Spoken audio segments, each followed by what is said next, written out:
वृंदावनेश्वरी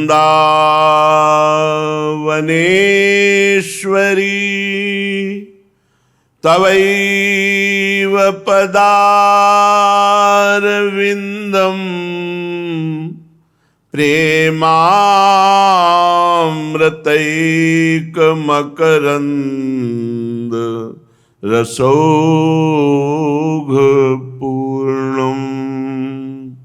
हृद्यर्पितं मधुपते स्मरतापमुग्रं निर्वापयत् परम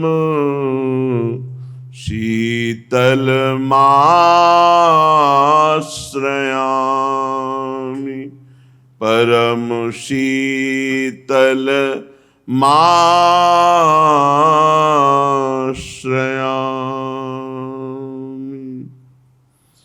परम सच्चिदानंद घन प्रेम आनंद स्वरूप नवनिभृत निकुंज परम धाम महामहिम श्री वृंदावन, श्री वृंदावन धाम के लाड़िले युगल सरकार श्री प्रिया प्रीतम जू, समस्त सहचरी वृंद, खग मृग पशु पंछी, यमुना रस रानी रजरानी, समस्त ब्रजवासी परिकर, श्री प्रिया प्रीतम के चरणारविंद की उपासना में थोड़ी भी रति हो जाना मानो अनंत जन्मों के सुकृत फलीभूत हो गए, हमारे ऊपर अपार कृपा हो गई। ये उपासना का कथन श्रवण का भी अधिकार सबको प्राप्त नहीं होता, फिर उपासना करने की बात तो बहुत ही बिलग है। बहुत जब श्री जी कृपा करते हैं तो ये लाडली उपासना मिलती, बहुत लाड़ भरी उपासना है। बिना रसिकों के संग के इसका परिचय ही नहीं होता। बहुत से उपासक तो पूरा जीवन भटकते हुए व्यतीत हो जाता है, किसी मार्ग में ही नहीं चल पाते। संप्रदायवाद, इधर उधर की निंदा स्तुति, नाना प्रकार के साधकों के प्रति राग द्वेष, पूरा जीवन ऐसे व्यतीत हो जाता है। कोई विरला भाग्यशाली होता है जो एक पद्धति से अपने चित्त को लगाकर बहुत काल तक वैसे ही उपासना में रत रहे, कोई लाभ हानि की चिंता नहीं, कोई स्थिति की जांच नहीं, मेरे में कोई स्थिति आ रही कि नहीं, कोई लाभ मिल रहा है कि नहीं, नहीं, बिका हुआ दास ऐसे बस श्यामा श्याम में लगा हुआ वो सहजानंद अवस्था को प्राप्त हो जाएगा। श्रीपाद प्रबोधानंद जी महाराज बहुत ही ज्ञान संपन्न और प्रेम संपन्न नवनिवृत्त निकुंज में प्रवेश पाए हुए महापुरुष हैं। कह रहे हैं, रसमय किशोर मिथुनम रति मनमथ कोटि मोहनम किमपि गौर श्यामल मत्तम स्मरताम पदयोर जगन्ति निपतंती। जो करोड़ करोड़ कामदेव रतियों को भी अपनी मंद मुस्कान मात्र से मूर्छित कर दे, ऐसे सुंदर श्री लाडली लालजू। रसमय किशोर मिथुनम रति मनमथ कोटि मोहनम किमपि, करोड़ करोड़ रति काम को भी मोहित कर लेने वाले रसमय नवल किशोरी नवल किशोर श्री श्यामा श्याम, इनकी जो रसमयी उपासना में रत रहता है। देखो ये जो पद हैं, 42 लीला, श्रीमद चतुराशी जी, केलीमाल जी और भी बहुत से रस ग्रंथ हैं, इनको आपको समझना नहीं है, केवल गाना है, प्रिया प्रीतम को सुनाना है। जब ये वाणी प्रिया प्रीतम सुनते हैं तो मुस्कुराते हैं, प्रसन्न होते हैं, आनंदित होते हैं। और आनंद हो करके हमें न्यौछावर करते हैं अपनी चरण सेवा। उस आनंद में बस हमको यही चाहिए। वाणी जी में क्या लिखा है ये हमारे समझ की परे की बात है। जैसे कल श्रृंगार के बाद पद गए, किसको समझ में आया? पर प्रिया प्रीतम मुस्कुरा रहे थे, प्रिया प्रीतम उल्लसित हो रहे थे। ये उनकी लीला वो ही समझते हैं, या जिसको समझा दे तो समझ में आएगी। हमें गाना है नियम लेकर के, हमें जीवन का उद्देश्य बना लेना है प्रिया प्रीतम को सुख पहुंचाना। कैसे? उनकी लीला गायन से। जब हमें पद गाते हैं तो प्रिया प्रीतम को अपार सुख पहुंचता है। बस इसी भाव से हमें गाना है। क्या उसमें है वो समझा दे तो समझा दे, नहीं अर्थ पढ़ने की जरूरत नहीं। अर्थ में वो वास्तविक स्वरूप नहीं है। अर्थ तो केवल शब्दार्थ है, और ये शब्दार्थ नहीं है, ये रहस्यार्थ है। भाव में जब प्रवेश होगा तो भावार्थ समझ में आएगा, और जब भाव देह प्राप्त होगा तब इसका रहस्य समझ में आएगा। खुद समझ जाओगे, समझने की चेष्टा मत करो। जो कहो हरिवंश रस बिरलो समझन हार, एक दोई जो पाए खोजी सब संसार। जो इस रस के महापुरुष हैं वो ज्यादा बुद्धि को दौड़ाने की जरूरत नहीं है। प्रिया प्रीतम का जस गाया, प्रिया प्रीतम का नाम जप कर रहे, प्रिया प्रीतम के भरोसे उनका उच्छिष्ट पाक बस वो पहुंच जाएगा। ये सहज मार्ग है। सहजानंद वर्षिणी श्री श्यामाजू के चरणों में पहुंचना, अनंत जन्मों की थकान मिटकर महाप्रेम रस में निमग्न होना। तो जो ऐसे युगल किशोर का स्मरण करता है, लीला गायन करता है, उनके चरणों की सेवा में रहता है, तो कह रहे 14 भुवनों द्वारा वो वंदनीय महापुरुष हो जाता है। लुंठनम पदयोर जगंति निपतंती, संपूर्ण जगत उसके संसार के जितने भी लोकपाल देवता ये सब उसके चरणों में नमस्कार करते हैं। जो प्रिया प्रीतम का स्मरण करता है, प्रिया प्रीतम का अनन्य है, प्रिया प्रीतम की सेवा में है, विश्वास करो बिल्कुल और कुछ करने की जरूरत नहीं। एक बार आपको स्मरण होगा सत्संग में जो रोज सुनते हैं कि जो श्यामा श्याम की सेवा में है उसकी 16वीं अंश की कला के बराबर संपूर्ण भूमंडल की परिक्रमा, त्रिभुवन के तीर्थों का अवगाहन, बड़े बड़े अनुष्ठान उसकी बराबरी नहीं कर सकते जो श्यामा श्याम की सेवा में है, परिचर्या में है। तो हम पद गा रहे हैं तो श्यामा श्याम के सुख के लिए, हम नाम जप कर रहे हैं तो श्यामा श्याम के सुख के लिए, हम जी रहे हैं तो श्यामा श्याम के लिए, हमारा शरीर पूरा हो तो श्यामा श्याम के लिए। सीधे भगवत प्राप्ति, बिल्कुल सरल, बिल्कुल सहज हो जाओ, भटकने की जरूरत नहीं है। रसमय किशोर मिथुनम रति मनमथ कोटि मोहनम किमपि, गौर श्यामल मत्तम स्मरताम पदयोर जगंति निपतंति लुठंती। संपूर्ण जगत, त्रिभुवन, 14 भुवन, ये सब उसको नमस्कार करते हैं जो श्यामा श्याम की शरण में उनका स्मरण, आठों पहर उनकी सेवा। मोहन वृंदावन भुवि मोहन राधा ब्रजेन्द्र सुतयोस्ताहा, मोहन मोहन रूप छवि लीला में सदा स्फुरत्वन्तः। ये वृंदावन भूमि मोहिनी है, ब्रजभूमि मोहिनी में जानी। ये ऐसी मोहिनी है कि इसके बिना आप जी नहीं सकते। यहां रह रहे तो आपको पता नहीं चल रहा, अगर आपको अभी बाहर निकलना पड़े यहां से तब आपके प्राण व्याकुल हो जाएंगे कि मैं वृंदावन के बिना, ब्रजभूमि के बिना। अगर आपका थोड़े भी समय वास हुआ है, थोड़ा भी रसिकों का संग हुआ है, तो आप जी नहीं सकते वृंदावन के, नहीं जी सकते। वो ऐसी एक आसक्ति अलौकिक हो गई है कि जी नहीं सकते वृंदावन के बिना।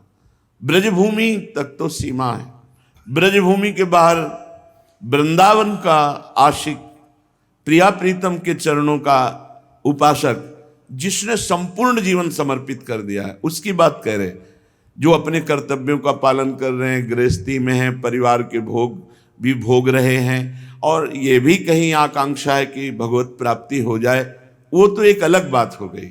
और जिसने मन वचन कर्म से अपने आप को बेच दिया है श्री जी के हाथ, जैसे रूप लाल हित हाथ बिकानी, वो धाम के बिना नहीं जी सकता। धाम मोहिनी भूमि है, बहुत मोहिनी भूमि है। मोहन श्री वृंदावन धाम है तो मोहन जुगल किशोर भी है। ये हृदय का विषय है, ये बुद्धि का विषय नहीं।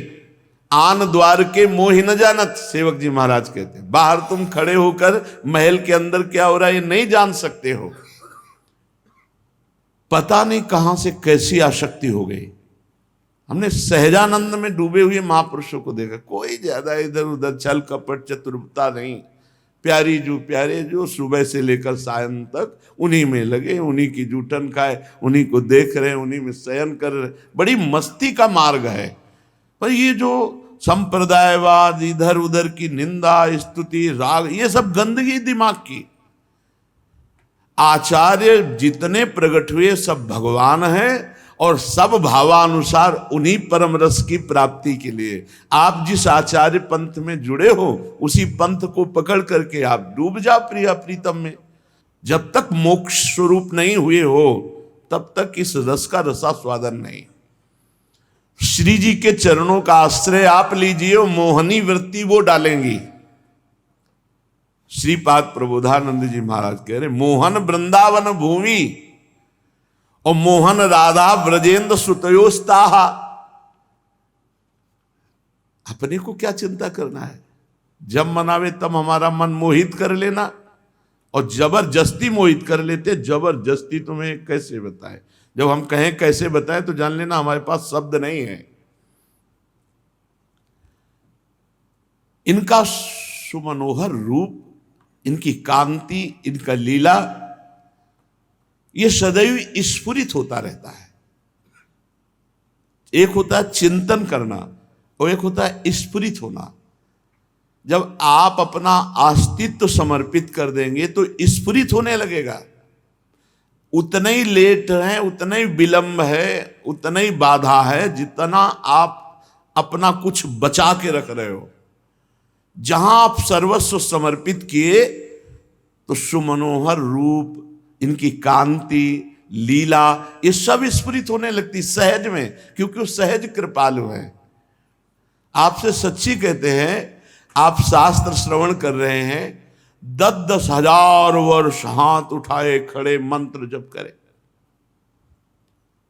कोई समुद्र में खड़े 10,000 वर्ष तक तपस्या कर रहे, कोई अंगूठे के बल खड़े होकर, कोई वायु पीकर, कोई जल पीकर, कोई पत्ता पाकर। और यहां भरपेट भोजन पाकर नाम जप करो, कीर्तन करो, भगवत प्राप्ति हो जाएगी। जय हो कलयुग की। सच्ची कहते हैं, कलयुग के समान कोई युग महान नहीं। जो नरकर विश्वास, कलयुग समयुग आन नहीं, जो नरकर विश्वास, गाय राम गुण गण विमल, भौबिन तरह प्रयास। पकड़ो ना, इस बात को पकड़ना है।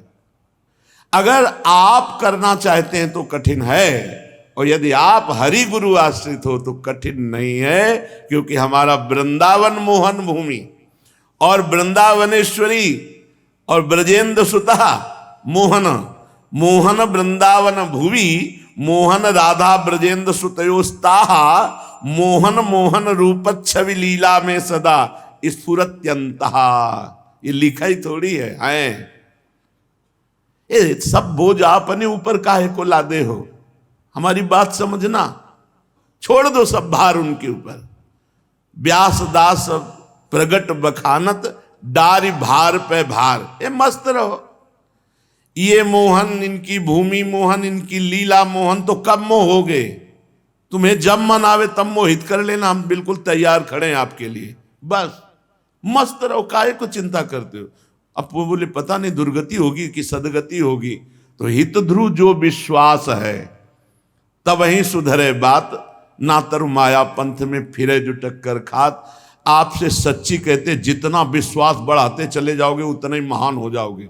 चैन से रहो, आनंद से रहो, चिंता रहित रहो, बस पड़े हैं प्रभु के नाम पर, प्रभु के स्मरण में जितना बने उतना स्मरण करो और उनके हो के बने रहो। अगर भगवत प्राप्ति ना हो तो सच्ची कहते हैं, गोस्वामी जी कह रहे हैं, बहुत समझने का विषय है। कभी कभी बड़ी मस्ती में हम अपने हृदय की बात आपको बताते हैं। यदि आधीनता इष्ट के प्रति है और माताओं बहनों के प्रति पूज्य भाव है और सदैव वाणी से भगवन नाम गुणगान भगवत चर्चा, इतने से ही भगवत प्राप्ति हो जाएगी। अगर ना हो जाए तो गोस्वामी जी कह रहे हमारी जबान सत्य वचन, आधीनता, परतीय मात समान, इतने पे हरि ना मिले तो तुलसीदास जबान। कितनी सरल बात करें। जब हम अपने भगवत मार्ग में तो हम झूठ कपट छल क्यों बोले? सत्य वचन। सत्य क्या है? भगवान का नाम, भगवान की लीला, भगवान का गुण, भगवान का रूप। हम यही बोले तो और हमारा वचन झूठा होगा ही नहीं। आधीनता, इस शब्द पर ध्यान दीजिए। प्रभु के अधीन। हम तो जैसे नहीं, आप में बड़ी कमी, ओ प्रभु हमारे में सामर्थ्य नहीं कि मैं कमी रहित हो जाऊं मेरे प्रभु। आप सच्ची मानना, अगर अरुचि ना हो जाए भोगों में तो देख लेना, अरुचि हो जाएगी। मतलब आपके सामने भोग सब रखे, आपकी इच्छा नहीं होगी। ये होता है हरि कृपा से। अपने विषय त्यागते हैं पर हृदय में सुख बुद्धि होने के कारण वो त्याग एक नाटक रूप होता है। बाहर से त्याग, अंदर से ललचा रहे हैं, वो त्याग नहीं है। जब अरुचि हो जाए और समीप भोग रहे, उसे सच्चा त्याग कहते हैं। वो होता है प्रिया प्रीतम की कृपा से। मोहन वृंदावन भूमि, विश्वास करो जिस भूमि का आश्रय लिए हो वो मोहित करने वाली है। और मोहन राधा ब्रजेंद्र सुतयोस्ताहा, हमारे युगल सरकार मोहन है। और मोहन मोहन रूप छवि लीला, मोहन मोहन रूप है, मोहन मोहन लीला है, मोहन मोहन छवि कांति है। ये अब चिंता मत करो, ये किसी दिन मोहित कर लेंगे, बस रोते रहोगे। इंतजार करो। और मोहित ना करिए किए होते तो आप अपने परिवारों को छोड़कर, संसार के भोगों को छोड़कर ऐसे न बैठे होते। अब आगे की जो मोहन लीला है वो कर लेंगे, आप धैर्य रखिए। बिल्कुल हम घर के हो चुके हैं। आपको ऐसा नहीं लगता कि हम श्री जी के हो गए? आप हृदय से बताओ, आपको लगता है ना श्री जी के हो गए? श्री जी हमारी हैं। श्री जी ने हमें स्वीकार किया, तब हमारे हृदय में आया कि हमारी श्री जी हैं। हमारे हृदय में पहले नहीं आया, पहले श्री जी के हृदय में आया है। हम तुम्हें अंदर की बात कह रहे हैं। ये श्री जी के हृदय में पहले आया है कि ये जीव मेरा परिकर है, तब हमारे हृदय में आ गया हमारे माई श्यामाजू को राज। हम जो बोल रहे हैं ना हमारे माई श्यामाजू को राज, उसके पहले श्यामाजू ने हमें को स्वीकार किया है, तब हमारे हृदय में आया है। हे हमको तो बस शरीर ट्रांसफर होना है, ये छूटेगा।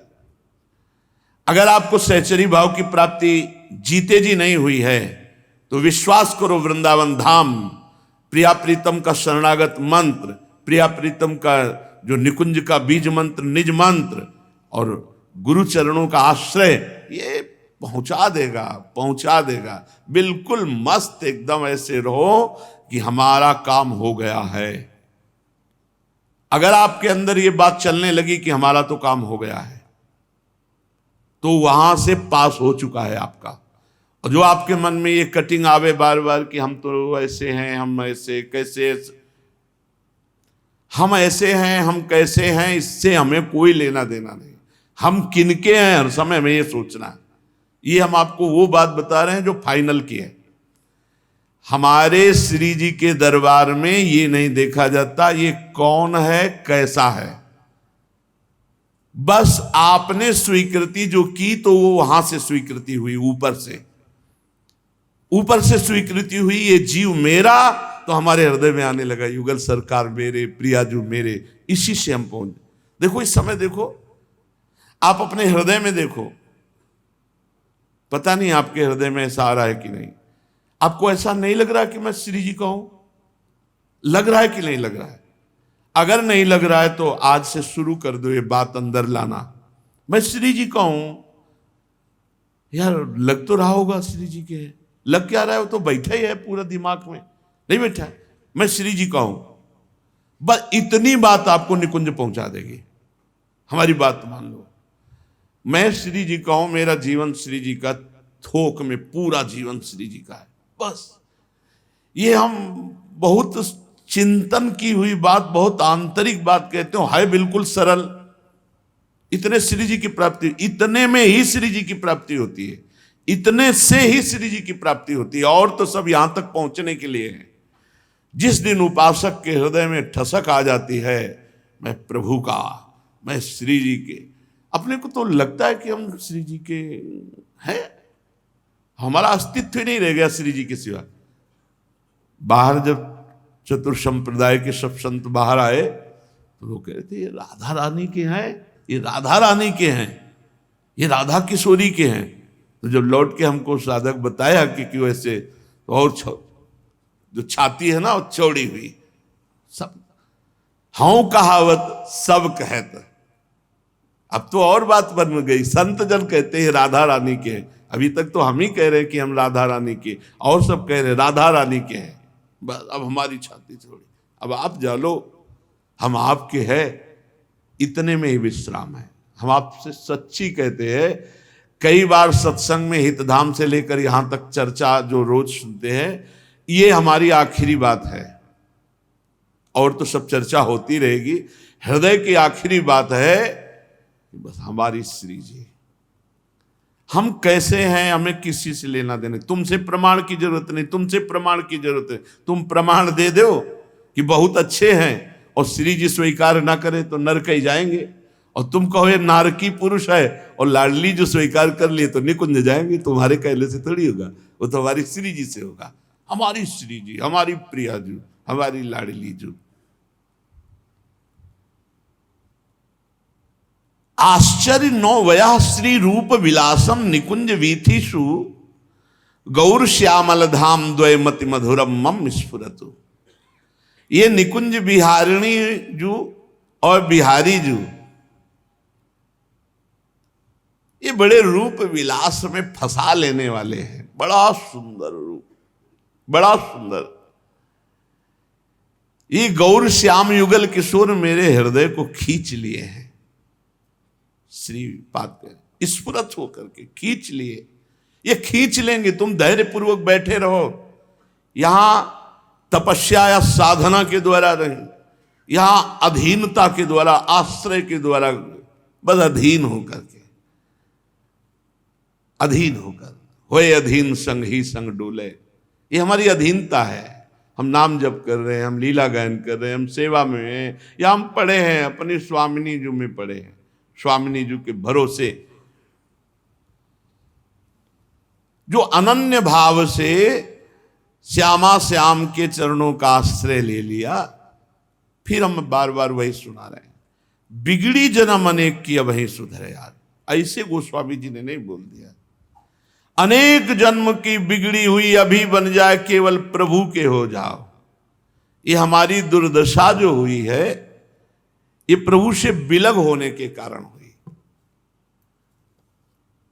आप कल पुरंजनोपाख्यान सुन रहे थे, बड़ा सुंदर प्रसंग है, ध्यान से सुनोगे तो आज उसका भावार्थ समझ में आएगा। कल चरित्र सुनाया था रूपक के, उसमें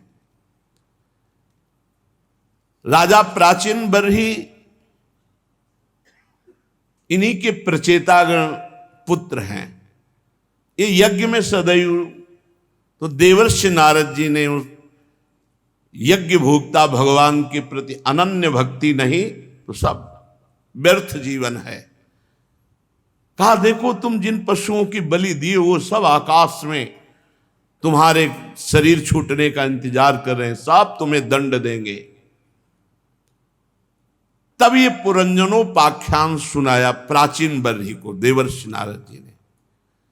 प्राचीन बर्ही ने कहा, भगवान पूरा अभिप्राय नहीं समझा मैं आपके इस रूपक का, मैं कर्म मोहित जीव हूं, भला क्या समझ पाऊंगा। आपने कथा सुनाई कि पुरंजन पुरंजनी में आसक्त है और 9 द्वार वाले नगरी में रह रहा है, 5 फण वाला सर्प है, 10 महाबली सेवक है, ऐसे ऐसे आपने। नारद जी ने कहा ध्यान से सुनो, अब उसका भावार्थ जो अंदर है वो बता रहे हैं। ये पुरंजन जीव है, अपने लिए 1 2 3 4 बहुत पैरों वाले शरीरों का संकल्प किया। 83,99,999 शरीर योनिया में, पसंद नहीं आया। उसको पसंद आया ये मानव देह, ये सर्वोत्तम है। और उस जीव का सखा है परमात्मा, जो अविज्ञात नामक सखा है वो परमात्मा है, ईश्वर है। हर समय आपके साथ रहते हैं भगवान, हर समय। पर किसी को पता नहीं चलता कि प्रभु हमारे पास है। अविज्ञात सखा, सबका दोस्त है भगवान, सबका दोस्त है, सबका प्रिय मित्र है। किसी भी प्रकार से उस जीव को पता ना चल जाए कि भगवान है पास, यही माया का खेल है। जीव ने जब सुख दुख रूप सभी प्राकृत विषयों को भोगने की इच्छा की तो उसे ये शरीर पसंद आया। 9 द्वार, 2 हाथ 2 पैर वाला मानव देह। इसमें जो पुरंजनी है वो बुद्धि है, अविद्या जनित। इसी पुरंजनी के कारण, बुद्धि के कारण देह और अंतःकरण में, इंद्रियों में मेरापन हो गया, मैंपन हो गया। मैं देख रहा हूं, मैं सुन रहा हूं, मैंने ये भोगा, मैं ये भोगूंगा, जबकि नहीं है। ये बुद्धि में आसक्ति होने के कारण जीव की बुद्धि उसको दिखाती कि मैंने ये देखा, जबकि ये देखना ज्ञानेंद्री नेत्रेंद्री का विषय है, उसका नहीं है। अब वो बुद्धि में आसक्त होने के कारण शरीर का भोगी बन गया। जो 10 महान बलवान मित्र हैं पुरंजनी के, वो 10 इंद्रियां हैं, 5 ज्ञानेंद्रियां, 5 कर्मेंद्रियां। इनके द्वारा ज्ञान होता है भोगों का और भोग होता है। 5 ज्ञानेंद्रियों से शब्द स्पर्श रूप रस गंध का ज्ञान होता है और कर्मेंद्रियों से भोग होता है। और जो बताया गया था कि उनकी बहुत सी सहयोगी हैं, वो हैं इंद्रियों की भोगमयी वृत्तियां। और जो बताया गया था 5 फड़ वाला सर्प, तो प्राण, अपान, व्यान, उदान, समान, ये 5 प्राण ही इस शरीर की रक्षा करते हैं। बताया गया था कि 10 महाबलवानों में एक महाबलवान उन 10 को चलाता है। तो 10 हुई इंद्रियां, 5 ज्ञानेंद्रियां, 5 कर्मेंद्रियां, और उनको चलाने वाला महाबली योद्धा मन। ये मन सहित 10 इंद्रियां बुद्धि के अधीन रहती हैं और जीव पुरंजनी रूपी बुद्धि में आसक्त है। शब्द आदि, शब्द स्पर्श रूप रस गंध, ये 5 में भ्रमण करता रहता है।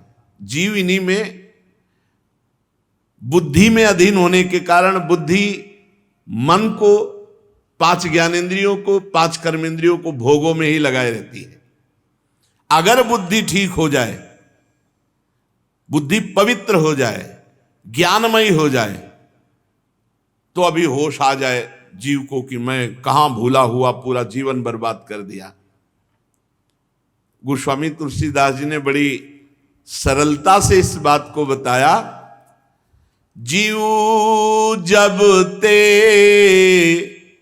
हरि ते बिलगान्यो तब ते देह गेह निज जान्यो, माया बस स्वरूप बिसरायो, तेहि भ्रम ते दारुण दुख पायो, पायो जो दारुण दुसह दुख, सुख लेस सपन्यो नहीं मिल्यो, भवशूल शोक अनेक जेहि, तेहि पंथ तू हठि हठि चल्यो, बहु जोनि जन्म जरा विपत्ति, मति मंद हरि जान्यो नहीं, श्री राम बिनु विश्राम मूढ़, विचारि लखि पायो कहीं।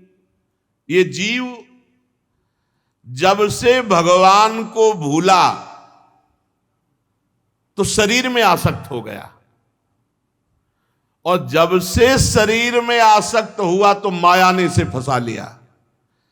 अब वो अपने सच्चिदानंद स्वरूप को भूल करके बस भोगों में, जिनमें दारुण दुख ही है, उनमें टूट पड़ा। अब उन भोगों को भोगने के कारण कठिन दंड इसे मिला, जन्म मरण रूपी असहनीय दुख। इस संसार में सुख का लेस भी नहीं है, लेस भी नहीं। दुख यो नया भगवान ने भी कहा है, दुखालयम अशाश्वतम का है, और हम इसमें इतने सुखी हैं कि मरने का नाम लेते ही भय आ जाता है, क्योंकि ये सब सुख छूट जाएगा। सुख तो स्वप्न में भी लेस नहीं, और जिस मार्ग में अनेक संसारी कष्ट शोक भरे पड़े हैं, भगवान को भूलकर जीव उसी में आसक्त होकर हठ पूर्वक बार बार भोग रहा है। इसका परिणाम हुआ अनेक योनियों में भटकना, विपत्ति सहना, संकट, भय, दंड, नरक। अरे मूर्ख, तू इतने दुख में भी श्री हरि की याद नहीं कह रहा, अपने अविज्ञात सखा मित्र श्री हरि को नहीं पुकारा। अरे मूढ़, विचार कर देख, भगवान को छोड़कर आज तक क्या किसी को कहीं भी शांति प्राप्त हुई है? गोस्वामी तुलसीदास जी कह रहे, आनंद सिंधु मध्य तव बासा, बिनु जाने कस मरसी पियासा, मृग भ्रम बारी सत्य जिए जानी, ताहाँ तू मगन भयो सुख मानी, तह मगन मज्जस पान करी, त्रैकाल जल नाही जहां। यही माया का खेल। निज सहज स्वभाव, निज सहज अनुभव रूप तव खल, भूली अब आयो तहां, निर्मल निरंजन निर्विकार। आहा, निर्मल निरंजन निर्विकार, उदार सुख तय परिहर्यो, निकाज राज बिहाय नृपयु, सपन कारागृह पर्यो। है जीव, आनंद मध्य जो भगवान आनंद समुद्र है, उनके बीच में तू वास कर रहा है। कबीरदास जी ने कहा, पानी में मीन पियासी, मोहि सुन सुनी आवे हासी। अगाध जल भरा हुआ है लेकिन प्यास से मर रही मछली, पानी में मीन पियासी, मोहि सुन सुनी आवे हासी। यहां कह रहे आनंद सिंधु मध्य तव वासा, और बिन जाने कस मरस पियासा। अरे जीव, तेरा स्वरूप ही आनंद सिंधु है। ईश्वर अंश जीव अविनाशी चेतन अमल सहज सुख राशि। तेरा निवास आनंद समुद्र में है, तू आनंद स्वरूप है, तो भी तू अपने स्वरूप को भूल करके इस देह को अपना मान लेने के कारण विषय भोग रूपी मृग जल को पीने के लिए भाग रहा, जहां एक बूंद जल नहीं। अर्थात ऐ सुख सिंधु जीव, तू अपने आत्म स्वरूप का विस्मरण करके, भगवान का विस्मरण करके भोगों में जो सुख ढूंढ रहा है वो ऐसे है जैसे प्रातःकालीन गंगा जी की रेत पर हमने देखा है कि दूर दिखाई देता निर्मल जल भरा है, लेकिन जब नजदीक गए तो एक बूंद पानी नहीं। वो सूर्य की रश्मियों से ऐसा दिखाई देता है, उसे मृग तृष्णा कहते हैं। मरुभूमि में जल का आभास, ऐसे ही भोगों में सुख का आभास।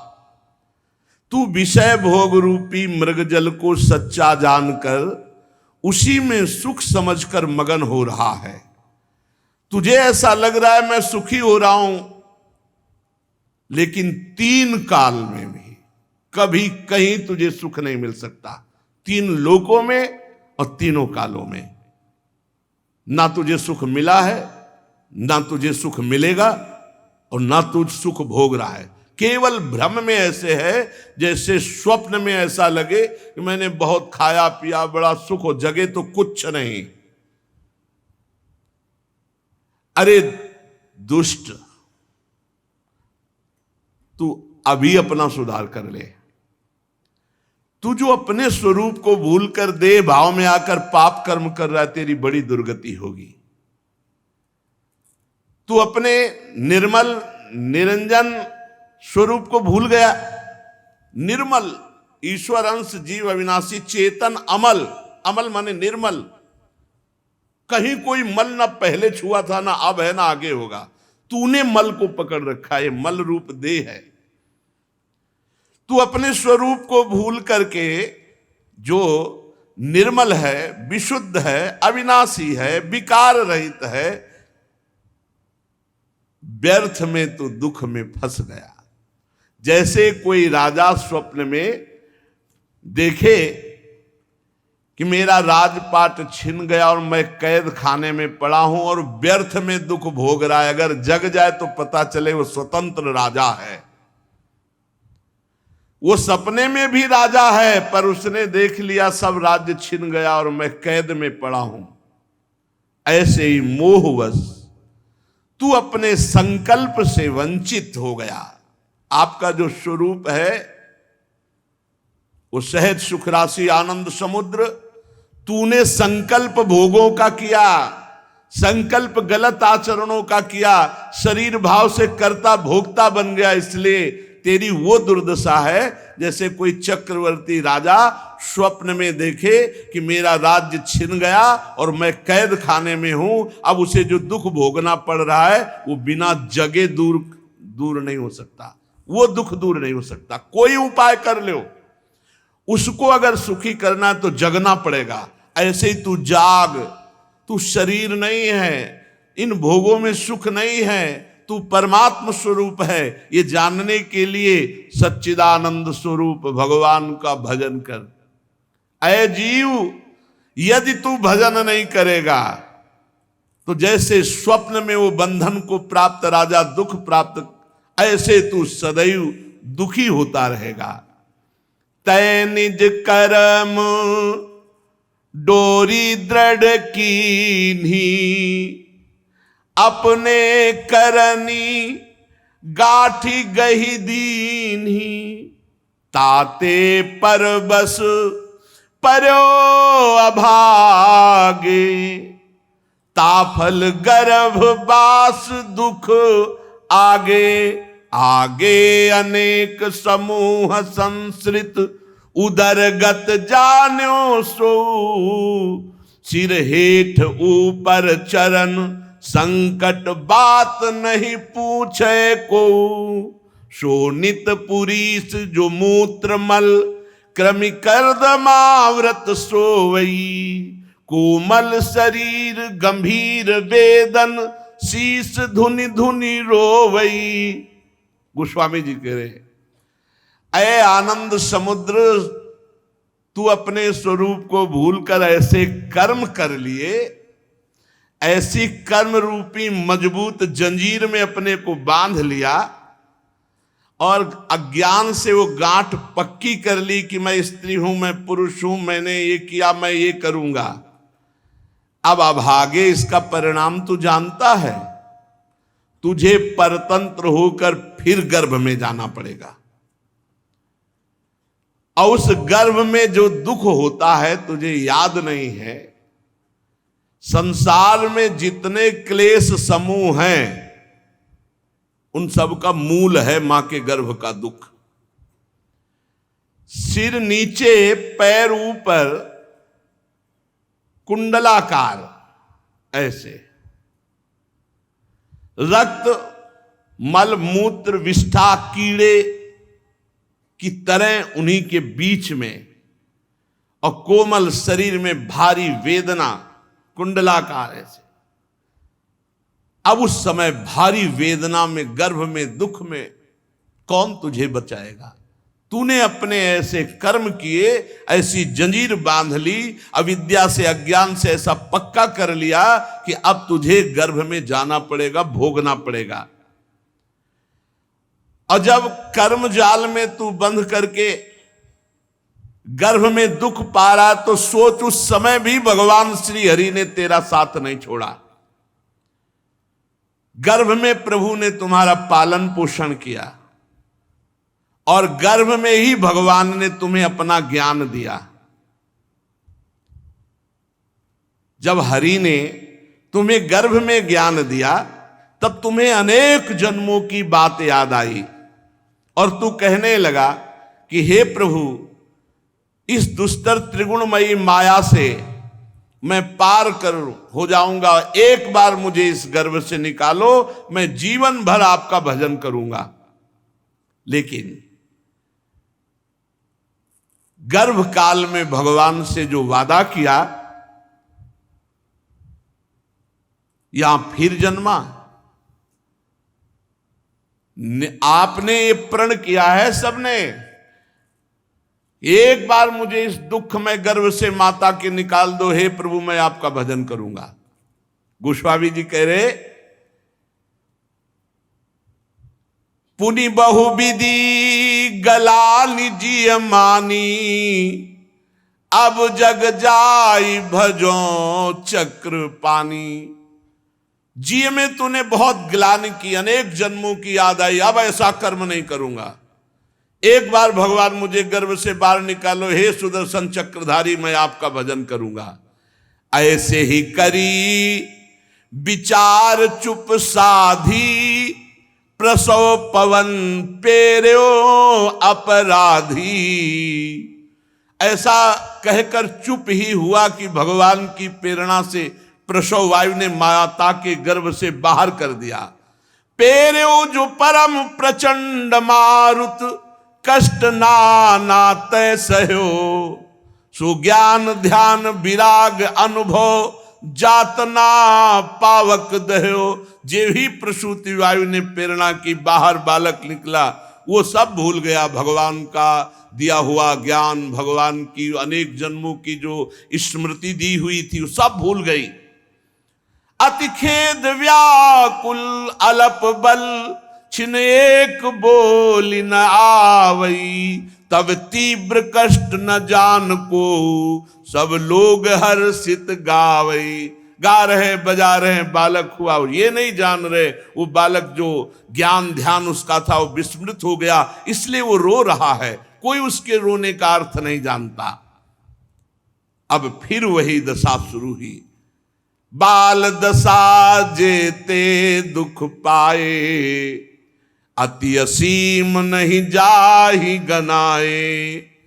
बाल्यावस्था आई, जब गर्भ से बाहर हुआ बाल्यावस्था, अब भयानक पीड़ाएं, भूख प्यास और कष्ट, वो बोल सकता नहीं, गणना नहीं इतना दुख बाल्यावस्था में। जो सैया पे पड़ा छोटा सा बालक, भूख रोग पीड़ा, मां तेरे इन सब कष्टों को यथार्थ नहीं जानती कि बच्चा क्यों रो रहा है। बार बार ऐसे उपाय जिससे और कष्ट की प्राप्ति हो। जैसे अजीर्ण के कारण पेट दुखने से बच्चा रो रहा है, पर माता समझती उसे भूख लगी और दूध पिला देती है। शिशु अवस्था, कुमार अवस्था, फिर आई किशोर अवस्था, कौन वर्णन करे। ऐसा दुष्ट स्वभाव बनता चला जाता है कि भगवान के भजन से मतलब नहीं। अब इसके बाद जब आई जवानी अवस्था, तो ये ऐसी भूत आवेश की अवस्था है कि इसमें होश नहीं रहता। अब युवती रूपी आसक्ति में फिर फंस गया।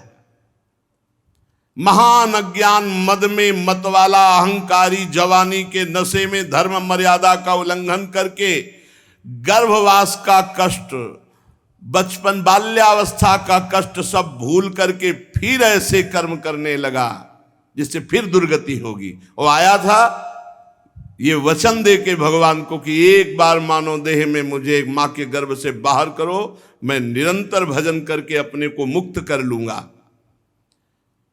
फिर वो ऐसे पाप कर्म जवानी में करता है कि संसार चक्र में उसे बार बार मां के गर्भ में, अन्य योनियों की मां के गर्भ में आना पड़ता है। जिस शरीर को गाड़ दिया जाएगा या जला दिया जाएगा या फेंक दिया जाएगा, उस शरीर में इतना अहंकार किया, स्त्री में आसक्त, पराये धन के लिए हिंसा, द्रोह, चोरी, न जाने क्या क्या पाप। अब जो लोग रोज मांस खाते हैं, सोचो कितने जीवों की हत्या उनके दिमाग में क्लेश पैदा करेगी आगे चलकर। तीनों को बराबर पाप मिलता है। जो सोचते हैं मैं मारता तो नहीं, केवल खरीद के लाता हूं, मारने वाले को, खरीद के लाने वाले को और खाने वाले को, पूरे परिवार को, तीनों को बराबर पाप का बराबर कर्ता प्रेरक अनुमोदन, तीनों को बराबर दंड मिलता है। अब वो भोगते भोगते अभी समझ ही नहीं पाया था कि बुढ़ापा आ गया। बुढ़ापा आने पर बहुत बुरी दशा, उठना बैठना, चलना फिरना, विविध प्रकार के रोग, ये सब कष्टप्रद। इंद्रियों की शक्ति नष्ट हो गई। समझाते रहते, भाई होश में रहो, भजन करो, चुपचाप शांत भजन करो, सब छोड़ दो, नाम जप करो, सब छोड़ दो। ये रुपया जब तक तुम इसका बल रखोगे तब तक तुम ना गुरु के अनन्य हो सकते हो, ना इष्ट के अनन्य हो सकते हो। मेरी बात पकड़ लो। सुनेरी मैंने निर्बल के बलराम, आखिरी बात, अपबल तपबल और बाहुबल, चौथो है बलदाम, सूर किशोर कृपाते सब बल, हारे को हरि नाम। सुनेरी मैंने निर्बल के बलराम। जब सब जगह से अपने कनेक्शन काट दोगे और एकमात्र श्री जी के, तो मुस्कुराओगे कि कृष्ण आए हैं, बुलावा है। कैंसर, कृष्ण आए हैं, बुलावा है उनका, अब तो जाला है। ओ जीवन भर इंतजार करते रहे, अब जाना, जय हो आपकी। होश उड़ जाता है, बड़े बड़ों का होश उड़ जाता है। क्यों? क्योंकि आपने अन्य बल लिया है। इसीलिए हम जब समझाते हैं तो समझ में नहीं आता, बाद में समझ में आ जाएगा, बाद में समझ में आ जाएगा, पक्का समझ में आ जाएगा। अभी समझ लो तो बहुत अच्छा है, बाद में समझोगे तो समझने लायक नहीं रहोगे। शरीर बुढ़ापे से जर्जर होने लगा। अब रोग आए, सूल, पीड़ा, इंद्रिय शक्ति नष्ट, भोगने की प्रबल इच्छा, बुढ़ापा, शरीर जर्जर, भोगने की प्रबल इच्छा, बहुत बहुत दुर्दशा। ऐसे थोड़ी है पूरा जीवन मनमानी किया तो आखिरी हिसाब ले। माया बहुत रौंदती है। इंद्रियों में भोग शक्ति नहीं, मन में प्रबल भोग इच्छा। घर में घर वाले ऐसा व्यवहार करते हैं जैसे बूढ़े बैल के साथ किसान व्यवहार करता है। बूढ़े बैल को जो जोतने लायक नहीं होता उसको अच्छे अच्छे पदार्थों की सानी नहीं खवाई जाती, सब जानवरों से बचा हुआ भूसा उसके आगे फेंका जाता है। ऐसे ही घर में बूढ़े का सम्मान कोई बहुत धर्मात्मा पुरुष अपने माता पिता करता होगा। गोस्वामी तुलसीदास जी महाराज बड़े महापुरुष है, वो कह रहे देखत ही आई बिरुधाई, जो तय सपन्यों नाही बुलाई, ताके गुण कछु कहे न जाई, सो अब प्रगट देखु तनु माही। वृद्धावस्थाई जो तूने सोचा भी नहीं था ऐसी दुर्दशा हो गई। सो प्रगट तनु जर जर जरा बस, व्याधि सूल सतावई, शिर कंपो इंद्री शक्ति प्रतिहत बचन काहु न भावई। सिर कंप इंद्री शक्ति प्रतिहत बचन काहु न भावई। और गृहपाल हूं ते, गृहपाल कहते कुत्ते को, गृहपाल हूं ते अति निरादर, खान पान न पावई, ऐसी हूं दशा न विराग तह, तृष्णा तरंग बढ़ावही। अब बुढ़ापे में श्वान जैसा उसका घर में व्यवहार, अब अज्ञान रूपी कर्म बंधन से बंधा हुआ, बुढ़ापे में बुद्धि तो काम कर नहीं रही, शरीर रोग से ग्रसित, भारी कष्ट।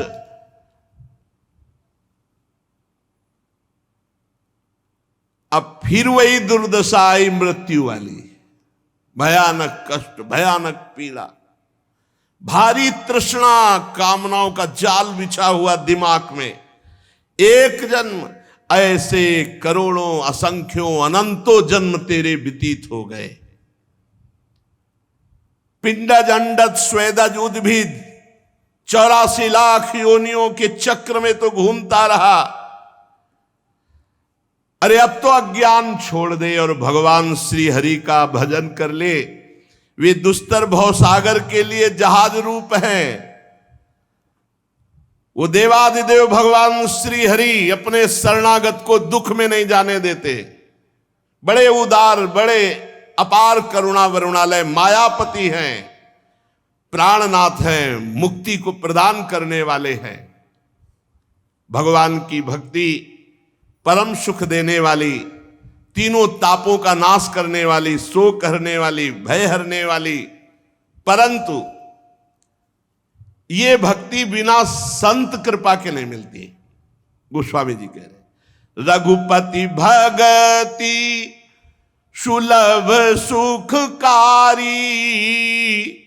श्रोत्रय ताप शोक भयहारी, बिन सत्संग भगति नहीं होई, ते तब मिले द्रवय जब सोई। जब द्रवय दीन दयालु राघो, साधु संगति पाइये, जेहि दरस परस समागमादिक, पाप राशि नसाइये। जिनके मिले दुख सुख समान, अमानतादिक गुण भय, मद मोह लोभ विषाद क्रोध सुबोध ते सहजई गए। गोस्वामी जी कह रहे भगवान की भक्ति परम सुख देने वाली, तीनों तापों का नाश करने वाली, पर बिना साधु संग के भक्ति का प्रादुर्भाव नहीं होता। और साधु का संग तभी मिलता है जब भगवान बहुत प्रसन्न होते हैं जिसके ऊपर। जब द्रवहि दीन दयालु राघो, तो साधु संगति पाइए, जेहि दरस, जिनके दर्शन से, जिनके स्पर्श से, जिनके संभाषण सुनने से पाप राशि नसाइए। पाप राशि राशि पाप नष्ट हो जाते हैं। और उन महापुरुषों के वचनों को जब हम सत्संग को अपने जीवन में उतारते हैं तो हमारे अंदर समबुद्धि आने लगती। मान अपमान में, सुख दुख में, लाभ हानि में समान भाव, और मान स्वीकार न करना, दूसरों को मान देना, ऐसे सद्गुण संतों के संग से आते हैं। और जब हम संतों की आज्ञा पर अपने जीवन को, तो बोले परमात्म तत्व का बोध हो जाता है। अहंकार, मोह, लोभ, शोक, क्रोध, ये सब भाग जाते, सब नष्ट हो जाते हैं। ऐसे भगवत प्रेमी महात्मा जब कृपा करते हैं तो सेवत साधु द्वैत भय भागे, श्री रघुबीर चरण लय लागे, देह जनित विकार सब त्यागे, तब फिर निज स्वरूप अनुरागे। जब संतों का संग हुआ तो अज्ञान जनित, द्वैत जनित भय भाग गया, सर्वत्र अपने भगवान की भावना करने की प्रेरणा मिली, भगवान के चरणों में ध्यान लगने लगा, शरीर के सारे विकार नष्ट हो गए, काम, क्रोध, लोभ, मोह, मद, मत्सर। कब? जब संत समागम हुआ, सर्वत्र भगवत भाव, निरंतर भजन, तो सब विकार नष्ट हो गए। तब अपने स्वरूप में प्रेम हो गया। जे ही स्वरूप बोध हुआ तो उसकी विलक्षण दशा आ गई, संतोष, समता, शांति, इंद्रियों का बस में हो जाना, मन का बस में हो जाना। अब उसको ये अनुभव नहीं हो रहा कि मैं मनुष्य हूं, देहधारी अपने को नहीं मानता, उसको बोध हो गया है। भक्त को जब जीवन मुक्त अवस्था आती तो दूसरा अनुभव होता है।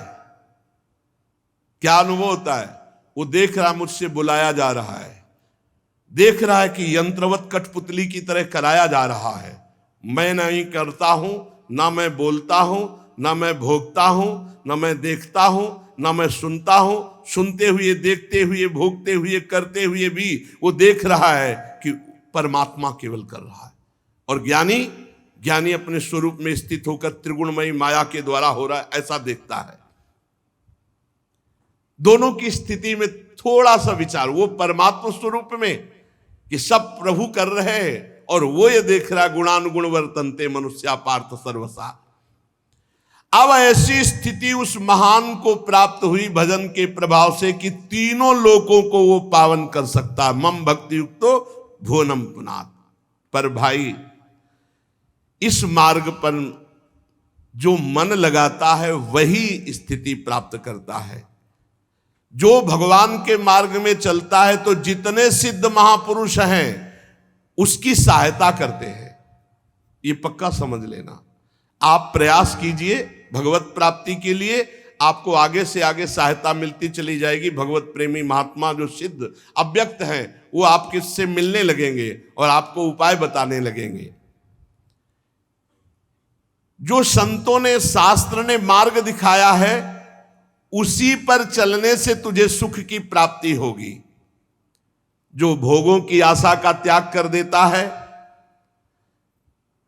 नित्य निरंतर भजन में लगता है, बातें करने वालों के लिए तो करोड़ों बातें, ऐसे लोगों से बचना चाहिए। भजन की बात हो, श्री जी की बात हो तो ठीक है, नहीं तो मौन, ऐसे लोगों से बचना चाहिए। कुछ लोगों का स्वभाव होता है, वो बाना पहने केवल इसी भेष को दुरुपयोग करते रहे, ये झगड़ा, वो झगड़ा, उनकी निंदा, वो राग द्वेष उनका। बिल्कुल ऐसे लोगों से ना मिले। विषयी पुरुष से मिलने से हमें उतनी हानि नहीं होगी जितने ऐसे लोगों के मिलने से। विषयी पुरुष है, विषय का प्रलोभन देगा, विवेक के द्वारा हट जाओ। लेकिन ये संत निंदा, वैष्णव निंदा, संप्रदाय निंदा, धर्म निंदा, आचार्य निंदा, ऐसे लोगों से बचे। वो बहुत अपने को उच्च कोटि के विद्वान मानते हैं, ऐसे लोगों से बचे। जो संतों ने मार्ग बताया है उसी मार्ग में चलने से विषय भोगों की आशा का त्याग होता है और परमात्मा प्राप्ति होती है। इसलिए जीव का परम लक्ष्य है, आप वादा करके भगवान से आए इसी जन्म में भगवत प्राप्ति का, पर पुरंजनी के चक्कर में, बुद्धि के चक्कर में फंस करके वो 5 विषयों के भोग में, शब्द, स्पर्श, रूप, रस, गंध, पूरी सृष्टि को 5 में रखा गया है। शब्द, स्पर्श, रूप, रस, गंध, इन्हीं में फंस गया जीव, पूरी सृष्टि के भोग इन्हीं। और इनको छोटा कर दिया तो 3 भागों में बांट दिया, कंचन, कामिनी और कीर्ति, इन 3 में फंस गया। अब पुरंजनी तो कामिनी में फंस गया, पुरंजनी कामिनी नहीं कोई कंचन में फंस गया, कोई कीर्ति में फंस गया। जो ये नगर है इसमें 2 नेत्र गोलक, 2 नासा छिद्र, 2 कर्ण छिद्र, मुख, लिंग और गुदा, ये 9 द्वार है। 10वां द्वार बंद है। ये जो ब्रह्मरंध्र है ये 10वां द्वार है। यहां से जो निकलता है वो जीवन मुक्त महापुरुष हो जाता है। 2 नेत्र गोलक, 2 नासा छिद्र, 1 मुख, ये पूर्व के द्वार है। दाहिने कान को दक्षिण का, बाएं कान को उत्तर का द्वार। गुदा और लिंग ये नीचे पश्चिम के द्वार है। इन्हीं में से जीव इंद्रियों के भोगों में बुद्धि और मन को लेकर के विचरण करता रहता है। इतना भयानक आकर्षण है बुद्धि का है, छूटने का नाम ही नहीं ले रहा। लाख लाख बार प्रयास करो तभी कहा गया है, चाहे शिव बिरंच सम होई, गुरु बिनु भव निधि तरे न कोई। तभी कहा गया है, नायमात्मा प्रवचने न लभ्या न मेधया न बहुना सुरते न। चाहे जितना प्रवचन सुन लो, चाहे जितना प्रवचन कर लो, चाहे जितने बड़े बुद्धिमान हो, बिना गुरु कृपा के ये बंधन नहीं करता। जब गुरुदेव पूर्ण परमात्मा स्वरूप मुस्कुरा देते हैं तब हृदय का ये बंधन नष्ट हो जाता है। पक्की अनुभव की बात कह रहा हूं। गुरुदेव की कृपा के बिना ये जीव बुद्धि में आसक्त होकर भोगों में विचरण करता रहता है। अंततोगत्वा फिर विनाश का अवसर उपस्थित होता है। पूरे नगर को नष्ट कर देता है काल, मृत्यु, जरावस्था। फिर हाय हाय करके उन्हीं भोगों का चिंतन करके नई योनियों को प्राप्त होता है। बड़े बड़े जो महापुरुष हुए हैं वो सावधान कर रहे हैं, ये बहुत दुर्लभ मानव देह है। और सच्ची मानिए, जब तक रोग नहीं हो रहा तब तक भजन कर लो। भर्तरी जी का एक वैराग्य शतक में श्लोक है, यावत स्वस्थमिदम कलेवरम यावत च दूरे जरा। जब तक वृद्धावस्था दूरी है और शरीर स्वस्थ है तभी तक भजन कर लो, नहीं भजन में मन नहीं लगता। जिनका मन लग चुका है उनका तो भजन में लगता है, नहीं फिर भजन में मन नहीं लगता। और फिर साधन भी नहीं बनता, वो केवल बस बाहरी बातें हैं, बाहरी बातें हैं। आंतरिक चिंतन नहीं बनता। पूरा जीवन सम्मान में व्यतीत कर दिया, सम्मान के लिए व्यतीत कर दिया। अब सम्मान किस काम में आएगा? शरीर छूटने का समय आ रहा है, ये बात किसी की समझ में नहीं आती। जो भगवत कृपा पात्र सब ये हमारे काम में नहीं आने वाली, न कीर्ति न कंचन और न कामिनी। अरे एक बार सावधान होकर अपने को मुक्त कर लो। बर्हिष्मन, ये तुम्हें सुनने में अच्छा लगता है, इस यज्ञ का फल ये, इस कर्म का फल ये, सब सुनने मात्र का है। परमार्थ बुद्धि जब तक धारण नहीं करोगे तब तक तुम इस माया से मुक्त नहीं हो सकते। ये कर्म आदि से, ये यज्ञ आदि से तुम जीवन मुक्त नहीं हो सकते। मलिन मति कर्मवादी, कर्म परक, कर्म कांड में फंस करके पूरा जीवन व्यतीत कर देते हैं। उनको बोध नहीं होता मैं कौन हूं, कर्ता भाव में ही लगे रहते हैं। इसलिए तुम आत्मस्वरूप भगवान जनार्दन की भक्ति करो। तुमने इतना यज्ञ किया, इतने बलि दी कि तुम्हें पता नहीं भगवान की भक्ति का रहस्य।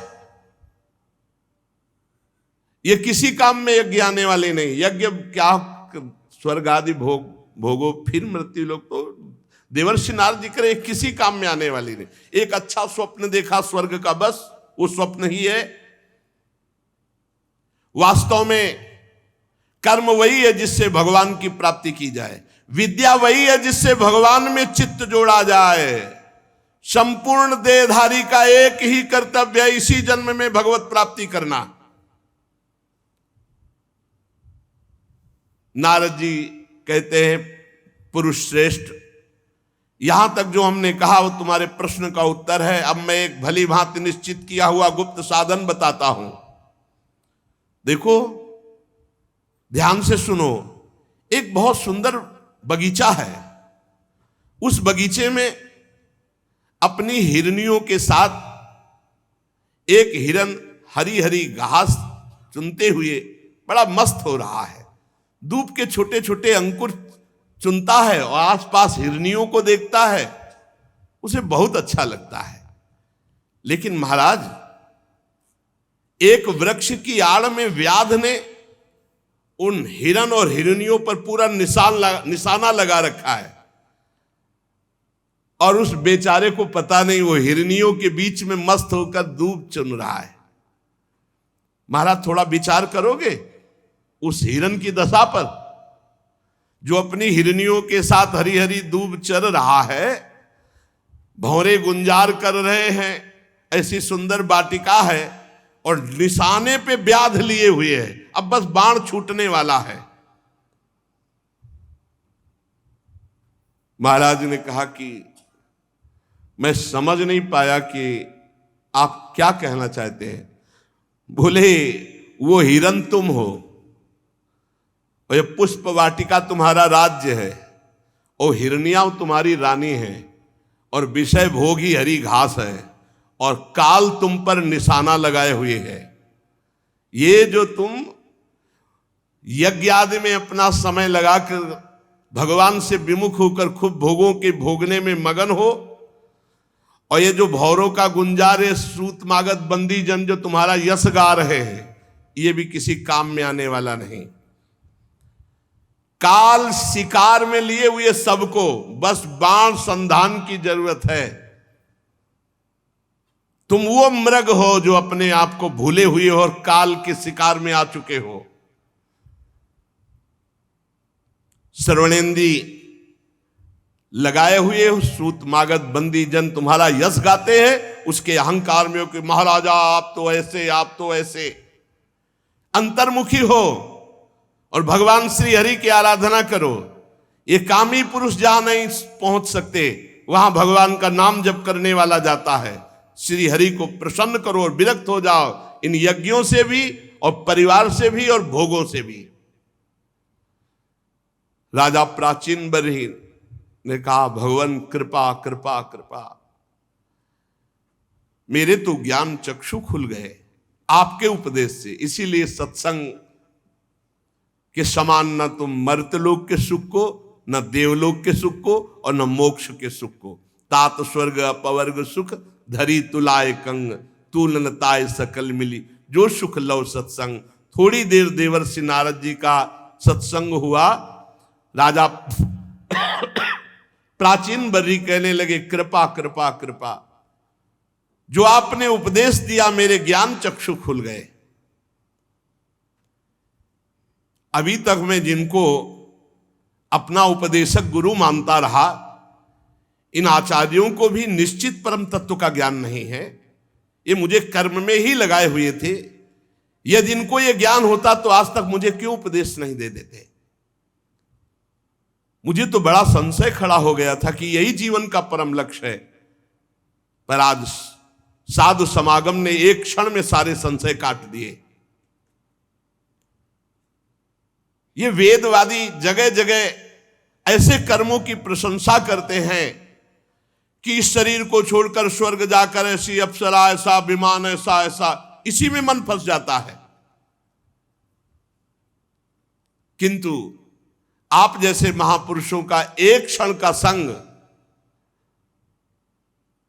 समस्त कर्म जाल को काट देता है।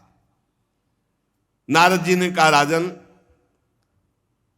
स्थूल शरीर सूक्ष्म शरीर के अधीन है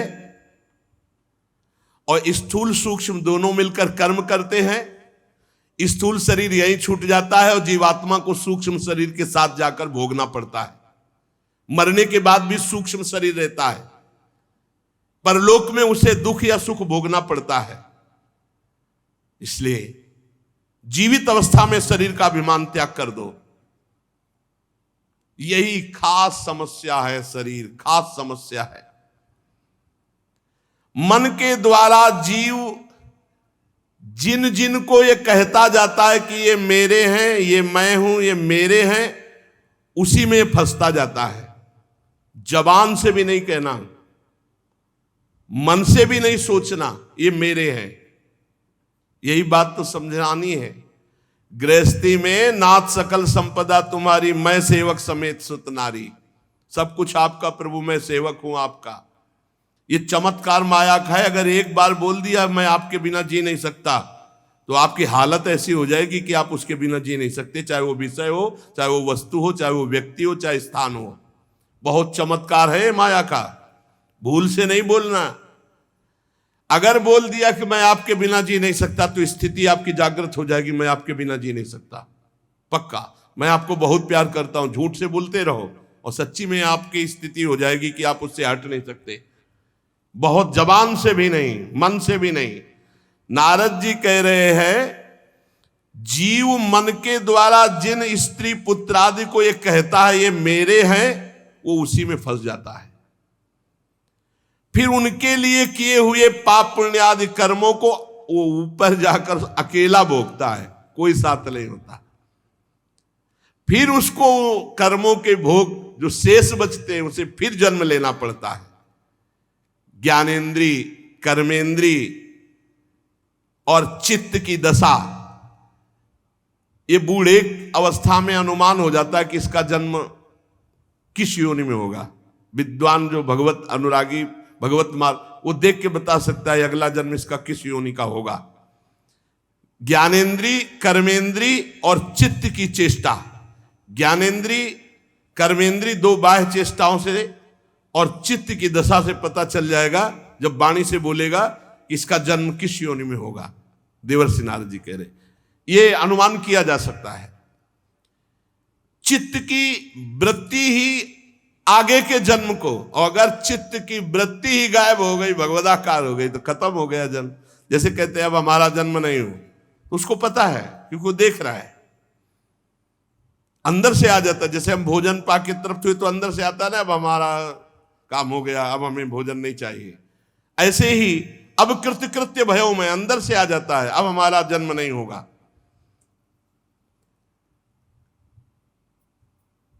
ये तुम निश्चय मानो, सूक्ष्म शरीर जब तक है तब तक जीव को जन्म मरण के चक्कर में जाना पड़ेगा। स्थूल तो यहीं छूट जाता है। ये सूक्ष्म शरीर बदलना है। सूक्ष्म शरीर, मन बुद्धि चित्त अहंकार इंद्रिया, राधा राधा राधा राधा राधा, वो बदलेगा। मन राधा में, बुद्धि राधा में, चित्त राधा में, अहम राधा के चरणारविंद में समर्पित।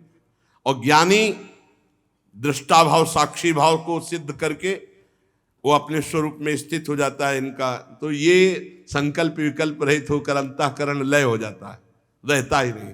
लिंग शरीर ही नष्ट हो जाता है, सूक्ष्म शरीर ही नष्ट हो जाता है, वो जीवन मोक्ष को प्राप्त हो जाता है। तुम्हारा कल्याण हो, तत्ववेत्ताओं की शरण लेने वाले को विदेह मुक्ति प्राप्त होती है। राजन, मन और इंद्रियों के द्वारा अनुभव में आने वाले पदार्थों को बार बार भोगने की इच्छा का त्याग कर दो, अभी भगवत तत्व का अनुभव हो जाएगा। यही इच्छा भगवत तत्व का अनुभव नहीं होने देती। जिस समय दृष्टि भगवदाकार हो जाती तो संपूर्ण संसार भगवान में दिखाई देने लगता है। राजन, ये गुणों का चक्र किसी को नहीं बख्शता, सबको अपने अधीन किए हुए है। इसलिए नाम जप करो, गुणों से बच जाओगे। यही डर है डरप हरिवंश ही तिजनो भ्रमय गुण सलिर पर, जी नामन मंगल लोक तिरु सुहरिपद भज न विलंब करी।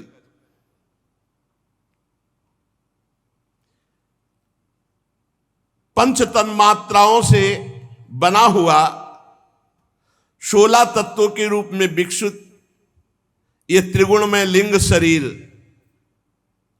इसी में चेतना जीव तन्मयता कर लेता है और वो बार बार जन्म मरण को प्राप्त होता है। इसी को मिटाना है। तुम तृष्णा छोड़ो, मरण काल तुम्हारा उपस्थित होने वाला है। बड़ी कृपा है जो सूचना मिल जाए। दूसरा शरीर प्राप्त करने की इच्छा मत करो। इस शरीर का अभिमान छोड़ो कि मैं राजा हूं, और अपने लिंग शरीर को भजन के द्वारा भस्म कर दो। तो ये तुम्हारा आखिरी जन्म हो जाएगा। और जब जीव भोगों का चिंतन करके मरता है तो फिर अविद्यावश वो नया जन्म ग्रहण करता है। भगवत चिंतन, भोग चिंतन हटे। कर्म बंधन से छुटकारा पाना चाहते हो तो राजन भगवान श्री हरि का भजन करो। सिर्फ अब भगवान श्री हरि का भजन हो गई बहुत यज्ञ और सब। श्री मैत्री जी कहते, विदुर जी जब भक्त श्रेष्ठ नारद जी ने राजा प्राचीन बर्हि को ऐसा उपदेश किया और कहा श्री हरि के भजन में लगो और अंतर ध्यान हो गए, तो प्राचीन बर्हि जी भगवान कपिल देव जी के आश्रम में गए और समस्त राजपाट आसक्ति सबको छोड़ करके एकाग्र मन से भगवान का भजन किया और भगवान के सारूप्य परम पद को प्राप्त हुए, सारूप्य मोक्ष को प्राप्त हुए। देवर्षि नारद जी के मुख से निकला हुआ ये भगवद यश पुरंजनोपाख्यान जो सुनेगा, मनन करेगा, उसकी भगवान श्री हरि में भक्ति हो जाएगी। यदि इस कथा को सुन करके और संसार चक्र से भटकना नहीं मिटा तो तुमने सुना ही नहीं। एक बात केवल पकड़ लो, नाम जप हर समय करो, हर समय नाम जप। यही बहुत भयमय संसार है, बहुत भयमय। हमारी प्रार्थना मान लीजिए जितना समय है इधर उधर छोटे मोटे कार्यों में मत, जो गृहस्थी के कार्य कर रहे हो भगवद अर्पित करो, नाम जप, नाम जप। देवर्षि नारद जी ने क्या बताया, इतने बड़े याज्ञिक प्राचीन बर्हि जी, इतने बड़े याज्ञिक कि पूरे भारत भूमि में कोई इतनी जगह नहीं रह गई थी जहां यज्ञ ना हो। ऐसे कुशा तभी बरहसद इनका नाम पड़ा। नाम जप करो, ये जीवन का सार। उठते बैठते चलते फिरते खाते पीते सोते जागते नाम जप। और ये जरूर निश्चय कर लो कि मुझे भगवत प्राप्ति करनी है। इस निश्चय में बहुत बड़ी पवित्रता है। भगवत प्राप्ति करनी है, ये संकल्प करोगे, निश्चय करोगे, इसी में बहुत बड़ी पवित्रता है। ये आपको बहुत पावर देगी, बहुत सामर्थ्य देगी। प्राचीन बर्हि जी ने कपिल आश्रम में अपने शरीर को भगवत चिंतन करते हुए छोड़ा तो सारूप्य मोक्ष को प्राप्त हुए। इधर इनके पुत्र जो प्रचेतागण हैं, भगवान रुद्र ने जो उपदेश किया था, तो समुद्र में खड़े होकर के वो भगवान रुद्र के द्वारा दिए गए स्तोत्र का 10,000 वर्ष तक जप किया। इसीलिए कलयुग की जय हो। अपनी तो आयु ही 100 वर्ष है। 10,000 वर्ष तक जब तपस्या किया तो भगवान प्रसन्न हो गए और आए। गरुण जी के कंधे पर बैठे हुए श्री भगवान मानो सुमेरु के शिखर पर श्याम घटा छाई हो। सुमेरु जैसी कांति गरुण जी की और श्याम घटा कांति भगवान श्री हरि की। मनोहर पीतांबर, कंठ में कौस्तुभ मणि, अपनी दिव्य प्रभा से सब दिशाओं के अंधकार को दूर कर रहे थे। बहुत ही तेजोमय आभूषण भगवान धारण किए हुए थे। मनोहर मुखमंडल की अपूर्व शोभा थी। मस्तक पर झिलमिलाता हुआ मुकुट शोभायमान और भगवान के जो देवता मुनि पार्षद गण वो सब हाथ जोड़े खड़े हैं। गरुण जी के पंखों से साममय ध्वनि हो रही थी, सामवेद की। अजान बाहु, लंबी भुजाएं, वनमाला श्री चरणों तक। इस प्रकार प्रचेता गणों ने दर्शन के सामने गरुण पर विराजमान भगवान श्री हरि के। श्री भगवान ने प्रचेता गणों से कहा, राजपुत्रो तुम्हारा कल्याण हो। तुम सब में परस्पर बड़ा प्रेम है। प्रेमवश तुम एक ही धर्म का पालन कर रहे हो। तुम्हारे इस भ्रातृ प्रेम को देखकर मैं बहुत प्रसन्न हूं। 10 एक ही कार्य। और तुमने 10,000 वर्ष तक दसों ने मिलकर के भगवान रुद्र के द्वारा उपदिष्ट स्तोत्र का जप किया, मैं बहुत प्रसन्न हूं, वरदान मांगो। जो पुरुष सायंकाल के समय प्रतिदिन तुम्हारा स्मरण करेगा, मैं उस पर बहुत जल्दी प्रसन्न हो जाऊंगा। जो लोग प्रातःकाल और सायंकाल रुद्र गीत का गायन करेंगे, मैं उनका अभीष्ट वरदान उनको प्रदान करूंगा। तुम्हारी कीर्ति संपूर्ण विश्व में फैल जाएगी।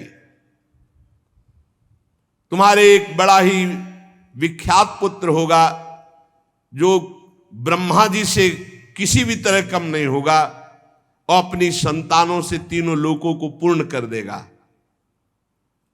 राजकुमारों, कंडु ऋषि के तपोनाश के लिए इंद्र की भेजी हुई प्रमलोचा अप्सरा से एक कमल नयनी कन्या उत्पन्न हुई थी। अप्सरा उसे छोड़कर स्वर्गलोक को चली गई थी, तो वृक्ष के सानिध्य में उस कन्या का पालन पोषण समस्त वृक्षों ने किया। जब वो भूख से व्याकुल होकर रोने लगी, तो औषधियों के राजा चंद्रमा ने अमृत वर्षणी तर्जनी अंगुली से उसका पोषण किया है। तुम्हारे पिता मेरे को प्राप्त हो गए हैं, भगवान ने बताया, क्योंकि ये तो यहां 10,000 वर्ष से तपस्या कर रहे हैं और प्राचीन बर्री जी नारद जी के उपदेश से भगवान को तुम्हें जो आज्ञा की थी संतान उत्पन्न करने की, अब तुम जाओ उस लड़की से ब्याह करो जो प्रमलोचा अप्सरा की कन्या, जिसे चंद्रमा ने अमृत पान करा के जीवित रखा और वृक्षों ने पालन पोषण किया। तुम सब एक स्वभाव के हो, एक धर्म का पालन करने में रुचि रखते हो, इसलिए तुम दसों उसी के साथ ब्याह करो। तुम्हारा कभी आपस में द्वेष नहीं होगा, झगड़ा नहीं होगा। मेरी कृपा से तुम्हारी बुद्धि शुद्ध रहेगी और तुम 10 लाख दिव्य वर्षों तक जवान और बलवान रहकर दिव्य भोगों को भोगोगे। यह है भगवान के भजन का प्रताप। इस लोक में भी सुख और परलोक में। इस लोक में कितने? 10 लाख दिव्य वर्ष तक जवान और बलवान रहकर दिव्य भोगों को भोगोगे और अंत में अविचल भक्ति के प्रभाव से लोक परलोक की वासना का नाश होकर तुम मेरे परम धाम को आओगे। ये भजन का अंत में भगवान के धाम में निरंतर वास और जीते जी 10 लाख दिव्य वर्ष तक जवान रहकर दिव्य भोगों को भोगना। जो लोग अपना जीवन मेरे को अर्पित कर देते हैं, जिनका सारा समय मेरी कथा वार्ता चिंतन नाम जप में जाता है, वो चाहे गृहस्थ हो चाहे विरक्त, उनको कोई भी बंधन बांध नहीं सकता, वो मेरे को प्राप्त होंगे।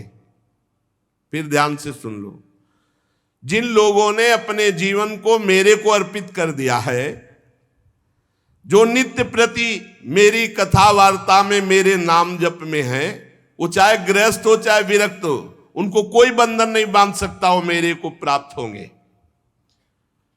जो मेरे संतों से प्रेम करता है, उसे मेरी लीला कथा सुनने को मिलती ही है, और जो मेरी लीला कथा सुनता है उसे कभी शोक मोह नहीं होता, नया ज्ञान उत्पन्न हो, रोज नया भगवत प्राप्ति का उत्साह। भगवान के दर्शनों से प्रचेता गणों के हृदय का त्रिगुणात्मक मल नष्ट हो गया था। सतोगुण रजोगुण तमोगुण का प्रभाव खत्म, त्रिगुणातीत अवस्था। वो हाथ जोड़कर दसों श्री हरि से इस प्रकार बोले, नमो नमः क्लेश विनाशनाय निरूपितो दार गुणाभ्ययाय मनोवचो वेग पुरो जवाय सर्वाक्ष मार्गैर्गताध्वने नमः शुद्धाय शांताय नमः स्वनिष्ठया मनस्य पार्थम विलसद्वयाय नमो जगत स्थानलयोदयेषु गृहीत माया गुण विग्रहाय नमो विशुद्ध सत्वाय हरये हरिमेधसे वासुदेवाय कृष्णाय प्रभवे सर्वसात्वतां नमः कमलनाभाय नमः कमलमालिने नमः कमलपादाय नमस्ते कमलेक्षण नमः कमलकिंजल्क पिशंगामलवाससे सर्वभूत निवासाय नमो युंक्ष महिषाक्षिणे। प्रचितागण ने कहा, हे भगवान, जो आपकी शरण ले लेता है उसके सारे क्लेश आप दूर कर देते हो, हम आपको नमस्कार करते हैं। प्रभु, वेद शास्त्र आपके उदार गुण और नामों का निरूपण करते हैं। आपका वेग मन और वाणी के वेग से भी बढ़कर है।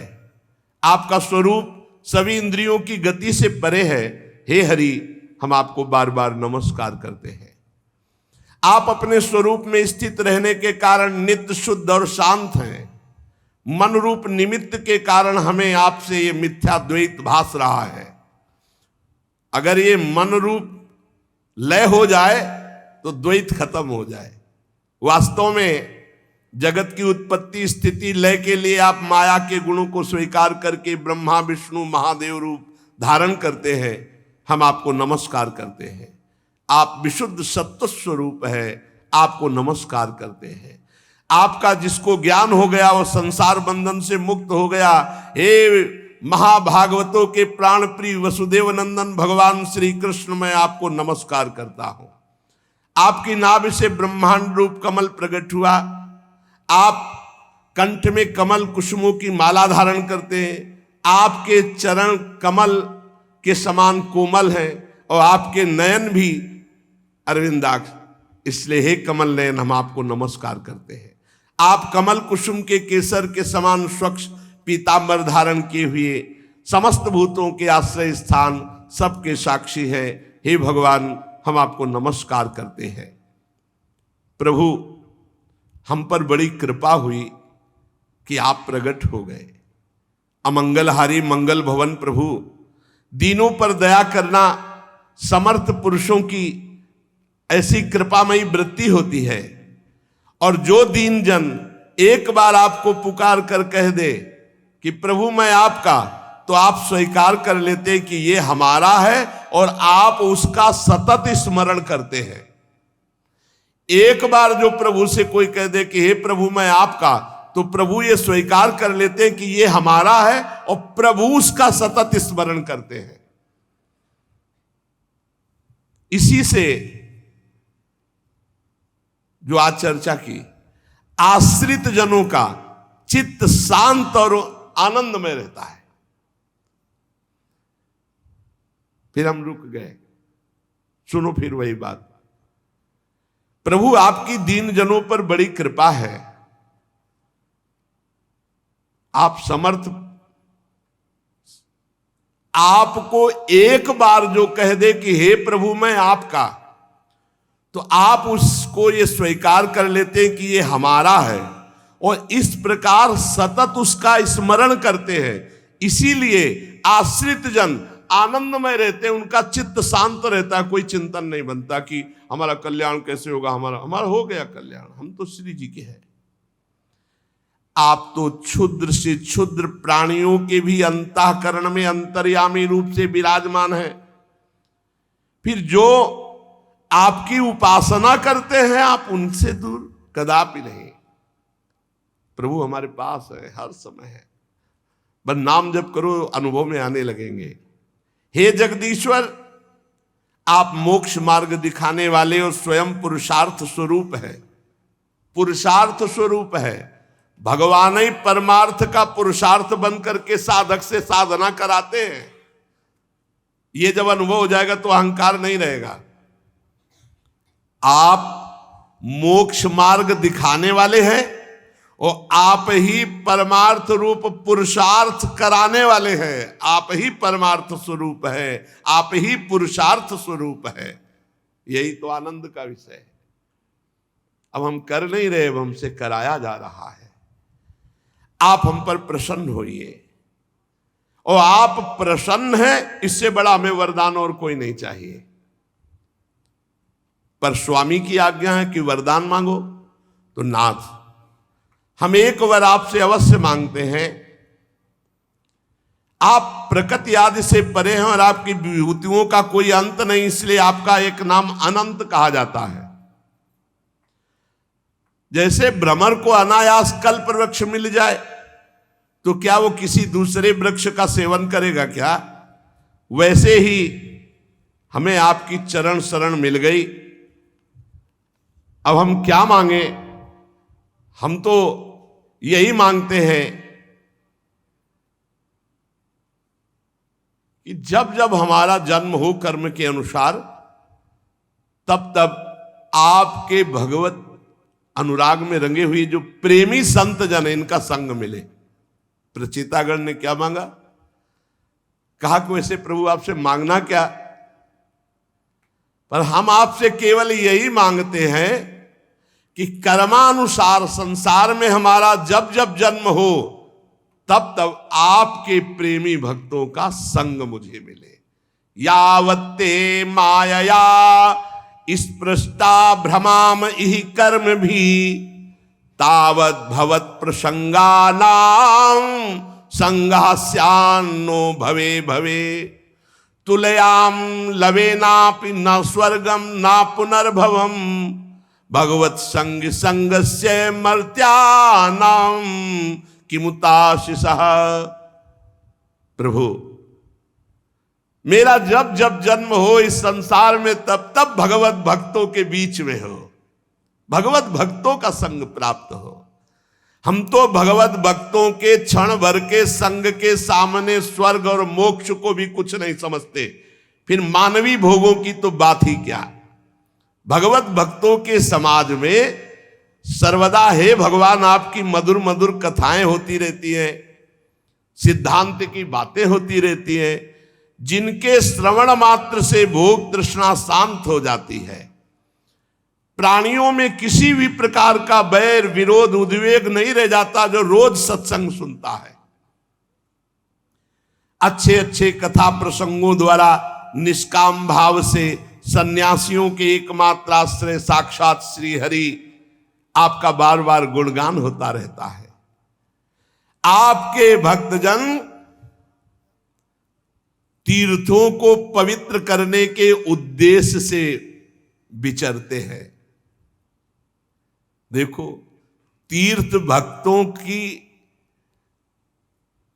आने की बाट जो होते हैं, भक्त तीर्थों में पवित्र होने के लिए नहीं जाते, तीर्थों को पवित्र करने के लिए।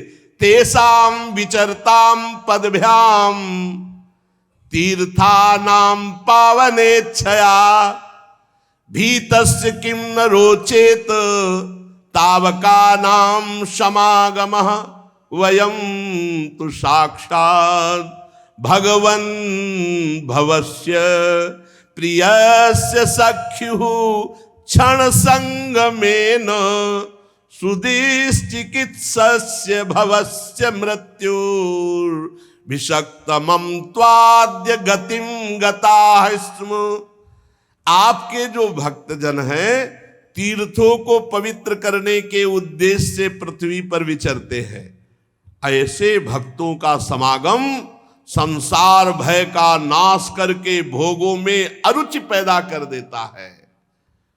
हे प्रभु, आपके प्रिय भगवान शंकर के क्षण भर के समागम में मुझे ऐसी सामर्थ्य मिली कि 10,000 वर्ष तक आपका स्तवन भजन किया और उसका फल मिला कि आपका साक्षात दर्शन हुआ।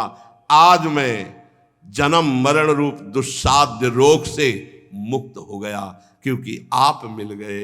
अब हमने आपका मन वचन कर्म से आश्रय ले लिया।